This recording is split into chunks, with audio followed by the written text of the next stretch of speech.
sua Bíblia no livro de Daniel. Daniel, no capítulo 6, uma das passagens mais conhecidas, um dos desenhos cristãos que as crianças mais assistem, uma das histórias que mais compete ali com Davi matando Golias para as crianças, é a história de Daniel na cova dos leões. Então hoje eu sei que você conhece essa história. Eu sei que até quem não veio à igreja conhece a história de Daniel na cova dos leões. Então o que nós vamos fazer? Nós vamos analisar algumas coisas do texto.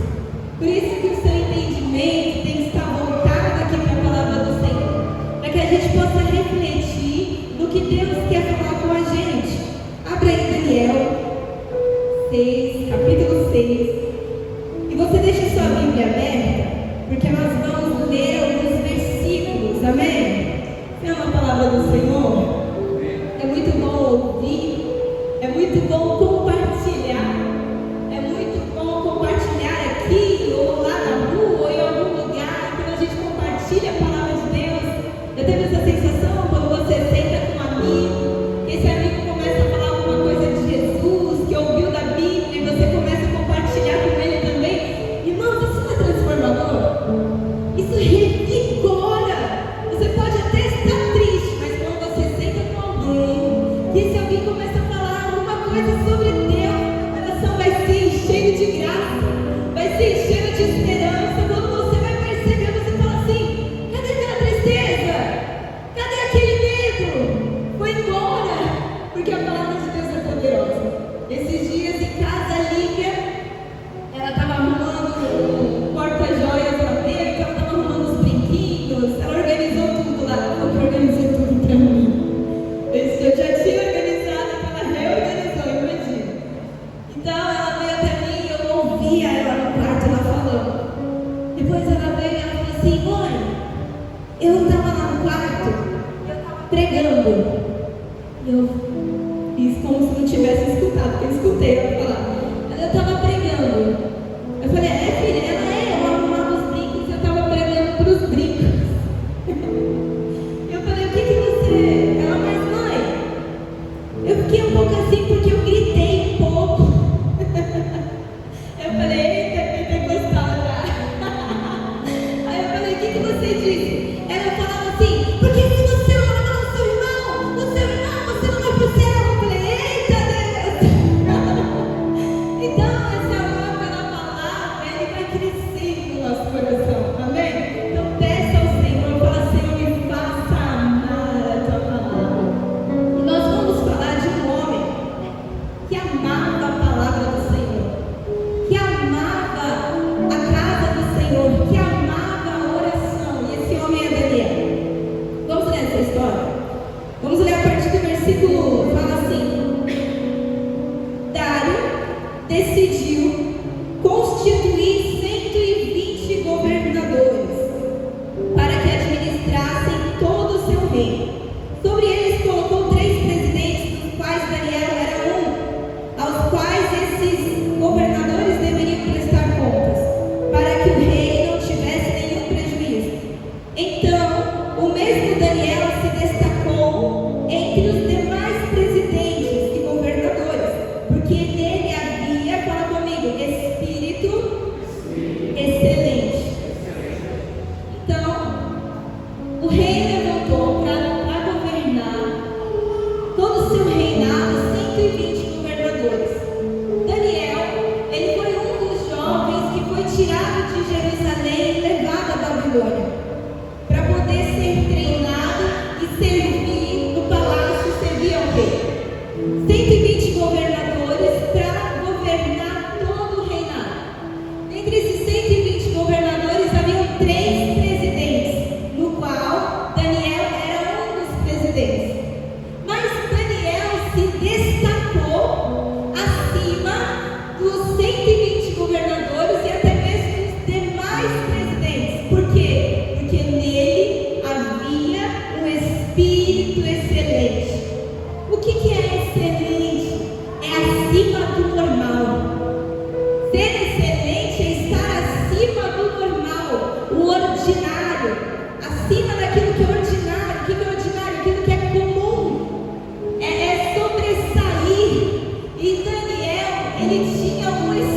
espírito que sobressaía, um espírito que era acima do normal, um espírito excelente. Isso é o que o Senhor ele tem para a gente, um espírito excelente. O que os filhos de Deus têm que ter? Um espírito excelente. O que faz um homem e uma mulher de Deus que tem um espírito excelente? Ele tem cuidado com tudo aquilo que Deus coloca nas suas mãos. Ele cuida da sua esposa, ela cuida do seu marido, eles cuidam da sua família, eles cuidam dos seus filhos, cuidam da sua casa, cuidam da obra de Deus, cuidam do seu emprego. Tem um espírito de excelência no seu emprego, cuida dos seus negócios, cuida da sua vida de oração. Alguém que tem um espírito excelente cuida de aprender a palavra de Deus. Por quê? Porque há nele um espírito que sobressai, um espírito de excelência. Para quê? Para ser maior e melhor do que o outro? Não, para que o nome do Senhor seja glorificado. O final do versículo fala assim, final do 3: o rei até pensava em colocá-lo sobre todo o reino. Olha só, o rei estava pensando em colocar Daniel sobre todo o reino, não apenas sobre os 120 governadores, mas sim para governar todo o reino. Se o rei estava pensando, significa que o rei estava analisando uma possibilidade, estava observando Daniel. Fala para o Daniel perto de você, fala assim: Daniel, tem um Daniel atrás de você, na frente, fala: Daniel, o rei está te analisando.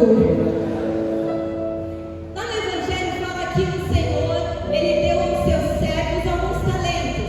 Um ele deu 5, a outra ele deu 3 e a outra ele deu 1. Só que tem um detalhe importante que fala que esse Senhor deu os talentos a cada um conforme a sua capacidade. O Senhor vai te entregar os pedidos. Eu peço coisas ao Senhor, você pede? Eu peço coisas ao Senhor, mas o Senhor vai nos entregando conforme nós vamos nos entregando também. Nós vamos recebendo do Senhor conforme mais nós entregamos a Deus, mais nós recebemos dele. Quanto mais eu me esvazio de mim, mais eu recebo do Senhor. Quanto mais eu entrego, mais o Senhor envia, conforme a nossa capacidade. Pensa aí no que você tem pedido ao Senhor, e a minha pergunta é: você está pronto, verdadeiramente pronto para receber o que você está pedindo ao Senhor? Hoje a gente foi levar o André no médico, e o André, ele sabe, é meu filho, ele tem 3 anos, e a gente deixou o nosso carro no estacionamento. A gente foi ao médico, a gente voltou, não pagou, você pagou lá no estacionamento, pegou a chave do carro, eu segurando o André. Aí tinha o nosso carro e do lado tinha uma BMW. E aí o André falou: vamos pro carro? Eu falei: vamos pro carro. Aí ele: cadê o carro? Eu falei: aqui. Esse não, esse aqui, esse aqui. E ele segurando para entrar na BMW. Eu: não, esse não, esse aqui.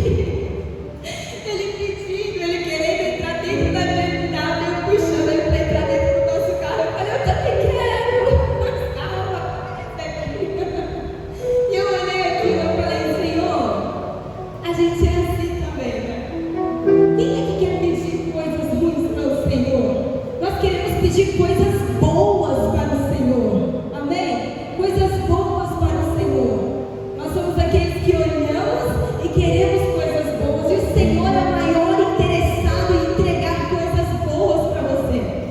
O Senhor é o maior interessado em te abençoar com bênçãos do céu.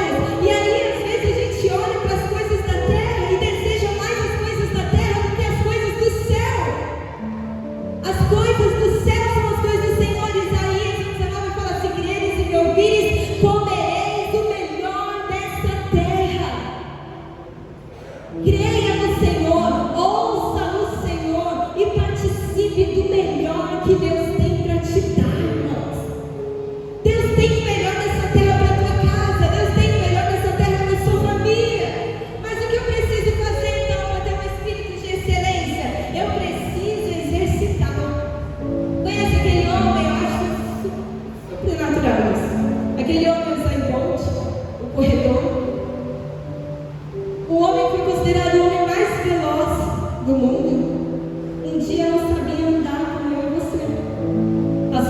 processo de aprender a andar, de caminhar, de cair, de se machucar, de passar por dificuldade. Passou por todo o processo. Começou a correr, treinar. Treinar. Ele bateu uma vez o recorde de 44 quilômetros por hora. Correndo. O que esse homem faz? Senão uma vida regrada de um atleta de alto nível. Acelera mais. Ele se preocupa com a alimentação, ele se preocupa com a hora do sono. Com certeza ele se preocupa com todas essas coisas. Ele tem um ritmo constante de treino. Como cristãos, nós devemos ter um ritmo constante de leitura da palavra, de oração, de busca, de jejum, de adoração ao Senhor, para ficar e ter e receber do Senhor um espírito excelente, para que você possa correr, porque não adianta viver essa vida antes fosse frio ou quente, mas comece morno, o que Deus faz? Vomita da boca. Já pensou conhecer esse Deus que criou todas as coisas, que é tão poderoso e viveu uma vida meia boca com Jesus? Já pensou você viver uma vida meia boca, uma vida morna com o Senhor? O Senhor não tem uma vida morna escolhida para a gente, amém? O Senhor tem algo que excede, algo que é de excelência, porque o nosso Deus entrega a excelência. Vamos lá para o capítulo, versículo 4. Então, os presidentes e os governadores começaram a procurar pretexto relacionado com a administração do reino para poderem acusar Daniel. Olha isso aqui. Mas não conseguiram encontrar esse pretexto, nem culpa alguma, porque ele era o quê? Ele era o quê? Fiel, e não se achava nele nenhum erro e nenhuma culpa. Meu Deus. Apocalipse 2 diz: seja fiel até a morte, dar-lhe-ei a coroa da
e nem pode pedir coisa a homem algum, a não ser ao rei. Foram até o rei, e o rei então aceitou a proposta, selou com seu anel. E essa lei que ele selou, não havia possibilidade de ser revogada. Daniel, então, em toda a Babilônia, passou a ser proibido de orar a Deus. Passou a ser proibido de pedir qualquer coisa para qualquer homem durante 30 dias. E alguém que descobriu o poder da oração, meu irmão, não consegue ficar sem orar. Alguém que descobriu o poder da oração não consegue ficar longe dela. Alguém que sabe que quando está triste, ora, o Senhor alegra. Que quando está desanimado, ora, o Senhor restaura. Que quando está perdido, ora, o Senhor vai se encontrar. Não consegue ficar longe de uma vida de oração. Não falaram que nunca mais deveria, apenas 30 dias. Eu sei que em 30 dias ele não vai conseguir. Eles queriam incriminar Daniel. Eles sabiam que assim eles conseguiriam incriminar. Vamos ler o versículo 10? Presta atenção. Quando Daniel soube que o documento tinha sido assinado, voltou para onde? Para casa. Em seu quarto, no andar de cima, as janelas abriam para o lado de Jerusalém. 3 vezes por dia ele se colocava de joelhos, orava e dava graças diante do seu Deus, como era o seu costume. Presta atenção aqui, ó. Quando Daniel soube o que estava acontecendo, Daniel não fugiu de medo. Daniel não correu para alguém. Daniel foi para um lugar de encontro. Sabe onde era o lugar de encontro de Daniel? Na casa. Na casa. A Bíblia fala que havia um cenáculo, um lugar que ficava acima do quarto de Daniel. Sabe o que Daniel fez? Ele foi orar ao Senhor numa janela que abria para Jerusalém. Havia uma promessa sobre Jerusalém. Daniel poderia orar ao Senhor em qualquer lugar, virado para qualquer lugar, mas Daniel orava ao Senhor na janela que abria para Jerusalém. Eu pergunto para você, em tempos de crise, para onde dão as janelas que você abre? Em tempos de perseguição, em tempos de dificuldade, para onde apontam as janelas que você abre? Em tempos de dificuldade, Daniel abria as janelas e orava de janelas abertas, e as janelas que davam acesso, direção a Jerusalém. Em tempos de crise, ele orou olhando para Jerusalém. Nós vamos falar aqui de janelas abertas. A primeira coisa que uma janela aberta traz é visão. Se você vai comprar um prédio ali perto da praia, os prédios, os andares mais altos que conseguem ter vista ao mar, eles são mais caros. Porque você não está comprando apenas 1 metro quadrado, mas você está comprando visão. Está comprando a vista. Você está comprando de frente ao mar. Ele sai mais caro. Daniel abria janelas que davam visão. Olha o que a palavra do Senhor diz. O salmista diz: olho para os montes, de onde me virá o socorro. O meu socorro vem do Senhor, que fez os céus e a terra.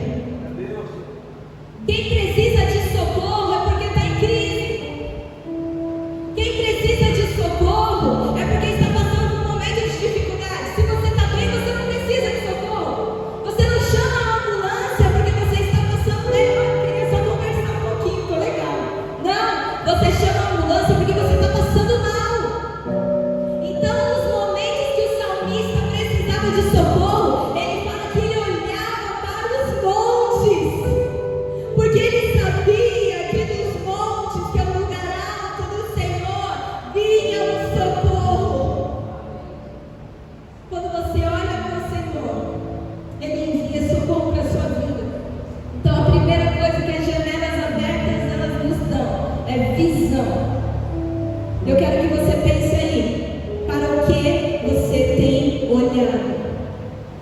dificuldade, para o momento da tormenta?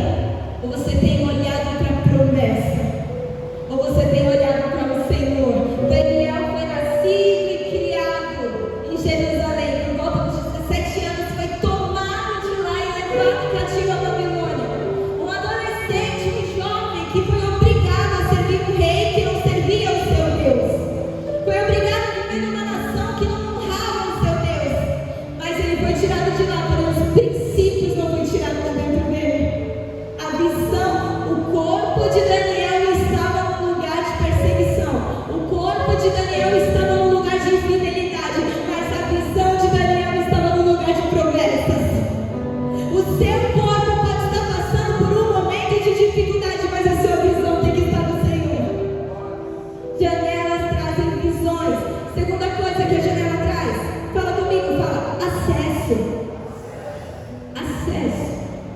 Eu dou acesso, a minha janela dá de frente para a rua. Quando eu quero algum momento no quarto que eu não quero quem passe na rua, olhe para dentro do quarto, eu fecho a janela, eu fecho a cortina. Porque quando eu faço isso, eu rompo o acesso da pessoa. Daniel, ele deixava as janelas abertas, e a janela aberta dá acesso, tanto quem está dentro para fora, quem está fora para dentro. As pessoas podem ter acesso à sua vida, eles. As pessoas podem ter acesso a você? Elas podem ter acesso ao que você faz? As pessoas podem ver o que você faz? O que você faz por dentro das janelas te envergonha, te condena diante da Babilônia? Você pode abrir as janelas do seu quarto e deixar que as pessoas vejam e não encontram culpa? Você pode dar acesso à sua vida para que as pessoas possam olhar para você e não encontrar erro, não encontrar engano na sua adoração, na sua busca, na sua entrega, na sua vida, nas coisas que você fala, no seu dia a dia. A nossa vida, ela é uma janela aberta, na qual dá acesso a outras pessoas. E que o acesso que as pessoas tenham a gente não nos envergonhe. Que esse acesso que as pessoas tenham a você não te envergonhe diante da Babilônia. Porque a Babilônia vai olhar para dentro e vai procurar algum engano. Fala comigo a terceira coisa, fala luz. Aqueles que andam na luz, não têm comunhão com as trevas. Quem não anda na luz, não tem comunhão com Ele. Porque o nosso Deus é luz e nele não há trevas, Jesus disse em 1 João. Ele é luz e por Ele ser luz, eu ando na luz. Então eu estou na luz, não há trevas. Não existe trevas. A terceira coisa que dá acesso a uma janela aberta é luz. Quando a luz entra no quarto, o que acontece? O mofo começa a ir embora. Quando você abre a janela e deixa a luz entrar, a vida entra junto com ela. Quando você abre a janela e a luz começa a entrar clareza, claridade. Você começa a enxergar as coisas melhor. Abra a janela, deixa a luz da palavra entrar. A luz está sendo jorrada, está sendo acesa nesse momento. A janela é o teu coração. Abra a janela do teu coração. Daniel abria a janela e orava de janelas abertas viradas a Jerusalém. Abra a janela para Jerusalém. Qual Jerusalém para a Palestina?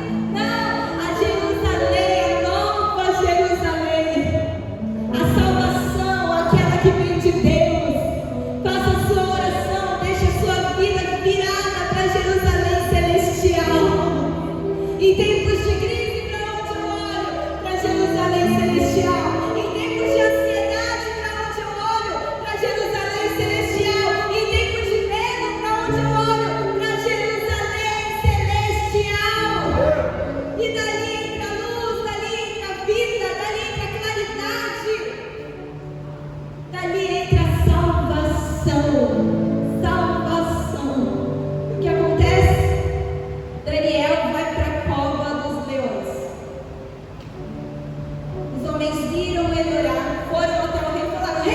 aquele decreto que o Senhor assinou e aqui a gente vai para o fim. Lembra, rei, que o Senhor assinou um decreto? Sim, eu lembro que eu assinei um decreto. Pois bem, rei, esse decreto não pode ser anulado ou revogado. Não, não pode.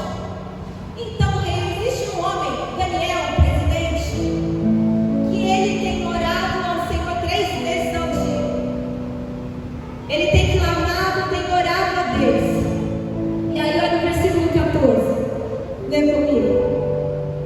Ao ouvir isso, o rei ficou muito triste e decidiu livrar Daniel. Até o pôr do sol se empenhou por salvá-lo. Olha só. O rei ficou muito triste quando soube que era Daniel. E ele sabia que havia um decreto e Daniel seria jogado na cova dos leões e o rei não poderia fazer nada. Só que o rei ficou muito triste e começou a procurar, tendo uma influência máxima que ele tinha, livrar Daniel da cova dos leões. Até o pôr do sol, o rei tentou de tudo, pensou em tudo, buscou todas as formas, mas nada pôde fazer. Quando os homens aqui na terra tentarem te ajudar e nada puderem fazer, existe um Deus do céu que ainda pode te livrar. Quando buscarem aqui na terra alguma forma de resolver o problema, não encontrarem, ainda existe a palavra de Deus de solução para você. Então o rei procurou fazer de tudo e não encontrou. No livro de Naum, não precisa abrir. Naum 1:3, a partir do mesmo versículo fala: o Senhor tem o seu caminho na tormenta e na tempestade. Eu estou passando por um momento de tormenta. Eu estou passando por um momento de tempestade. Você já andou na serra no meio da neblina? Quem já andou? Aquela neblina que é terrível. Dá medo. Assusta. Você não consegue enxergar nada. E aí o que acontece? Vem aquele carro, o tão conhecido comboio, e começa a descer a serra. Você começa a descer devagar até que você chegue em segurança. Você não para na neblina, você continua nela. Aqui fala que no meio da tormenta e da tempestade ele põe um caminho. Deixa eu te falar, enquanto o teu Deus não cessa a tormenta, sabe o que é cessar? Acabar, livrar, acabou, cessou. Enquanto o teu Deus não te tira da tempestade, enquanto o teu Deus não te tira da tormenta, ele abre um caminho no meio dela para você passar. Ele faz caminhos no meio da tempestade. Você não vai morrer nela. Nessa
te livra é a tua confiança.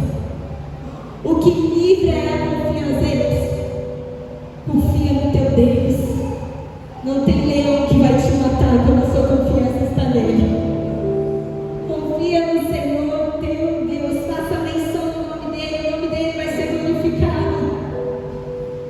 Olha o último versículo que nós vamos ler, o 25. Então o rei Dário escreveu às pessoas de todos os povos, nações e línguas que habitavam em toda a terra, que a paz lhes seja multiplicada. Faço um decreto pelo qual em todo o domínio do meu reino todos temam e tremam diante do Deus de Daniel. Aleluia! A sua fidelidade vai mudar decretos. A sua fidelidade vai mudar os decretos que o inimigo instituiu sobre você. O inimigo instituiu decretos na sua casa, decretos na sua família, decretos ao seu futuro, decretos aos seus filhos, mas a sua fidelidade vai te livrar de cada um deles. E no final o rei vai fazer um decreto. Por causa de você, por causa da sua fidelidade, todos passarão a adorar o nome do Senhor. Todos passarão a louvar e adorar o nome do seu Deus, Daniel. Você vai ver a fidelidade do seu Deus na sua casa. Você vai ver a fidelidade do seu Deus na sua família. Você vai ver a fidelidade do seu Deus nas suas finanças. Você vai ver a fidelidade do seu Deus no seu chamado, no seu propósito, em toda a sua vida, porque o teu Deus é bom. O teu Deus é bom. Creia, seja fiel, ore ao Senhor. O Senhor livra um homem, uma mulher que tem uma vida de oração. Passe a orar mais, passe a buscar mais, passe a se entregar mais e tenha o espírito de excelência em nome de Jesus. Amanhã você vai voltar para o seu serviço, segura a porta do elevador para alguém sair. Amanhã você vai trabalhar, vai para a rua, segura a porta para alguém passar. Amanhã você vai pegar um ônibus, levanta do lugar para que alguém possa aceitar. Ofereça algo para alguém, seja excelente, Daniel. Alguém vai te pedir para fazer algo, faça mais do que foi pedido. Seja excelente. Se propôs a fazer alguma coisa, usa tudo de qualidade. Faça as coisas de qualidade. Entregue o seu melhor. O Senhor vai honrar a sua fidelidade. Vamos olhar para você e falar assim: ei, naquele ali eu não encontro erro nenhum. Naquele ali eu não encontro engano nenhum. Ah, mas eu não me faz. Mas o espírito que ele tem é excelente. Porque o filho se parece com o pai. Amém? Cadê os filhos do Senhor aqui? O Senhor já abriu um caminho no meio da tormenta. Não temas, nem te espante. Não temas. O Senhor é contigo por onde quer que você andar. Todos os dias da sua vida, eis que estarei convosco. O Senhor vai estar com a gente até o final dos tempos. E quando tudo acabar, Ele vai nos levar para a eternidade. Ao que for fiel, dar-lhe da coroa da vida. Amém? Fica de pé nesse lugar. Fica de pé, Daniel. Não importa o que